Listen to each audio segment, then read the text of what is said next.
All right, don't mess with Texas, though, or their jobs. Governor Greg Abbott going on the offensive to protect Texans' livelihoods from the Biden administration's climate agenda.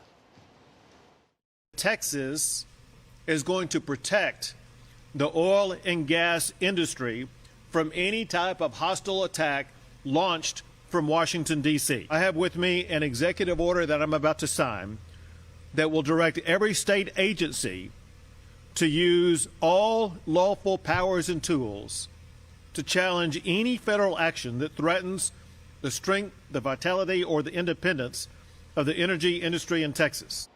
Let's bring in now Texas Land Commissioner George P. Bush. Good morning, George. Good morning. So let's dive into what Governor Abbott just laid out. What lawful means, what tools does Texas have to push back against any executive orders from President Biden?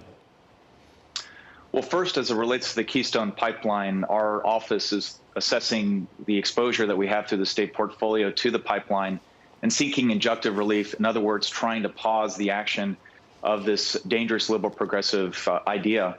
As it relates to the freezing of the federal leasing on oil and gas production, thankfully, Texas is not controlled by the feds. But if you look at blue states like New Mexico, half of their production potentially will be frozen, and they're looking at $1 billion hit to their upcoming budget because of this action alone at the stroke of a pen. So it's a very dangerous precedent that's being set by the president, and the governor rightfully is standing up for an important industry for our state. You know, I think the governor gave that press conference yesterday out in West Texas and Midland, Odessa area. We've talked to various people in the last couple of days from South Dakota and other areas across this country. You mentioned New Mexico, where job losses could be immediate when it comes to these executive orders. So what is Texas looking at when it comes to job losses from the energy sector? Well, the pandemic already had an impact. If you look at the beginning of the pandemic when oil was priced negatively, it certainly had its impact. But if there's a resilient industry, it's the oil and gas industry. Who can forget during the Obama recession in 2009, it was actually the oil and gas industry that created 1 out of every 3 new jobs nationally, just in oil producing states like ours. And so for the president to talk about job creation and to go against the wishes of even union leaders and several Democrats in the Congress that are in oil producing states to implement these orders is, again, it's a hostile takeover of an important industry that's a lifeblood for the nation's economy. Absolutely. Let's take a quick look at what we're talking about. Here are President Biden's executive orders to, quote, tackle the climate crisis, make climate consideration an essential element on foreign policy and national security. And here we go. This is what you just talked about. Pauses new oil and gas leases on public lands, federal lands, offshore waters, directs federal agencies to eliminate fossil fuel subsidies, and calls to double renewable energy production from offshore wind by 2030. Also establishes a civilian climate corps.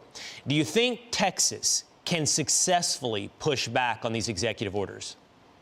Protect itself? Absolutely. Absolutely. You know, we've done it in the past. So when I was first elected, I got elected in the middle of the Obama administration. We successfully, in the courthouse, won a bid to abolish hydraulic fracturing in Texas at the city level.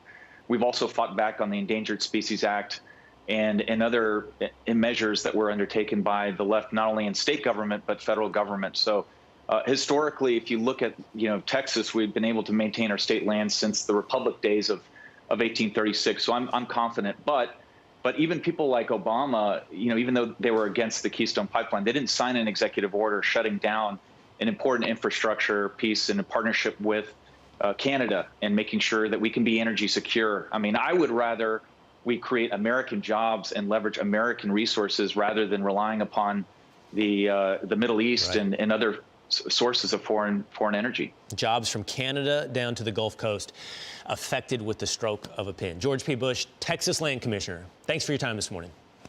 Good to be with you. All right, take care.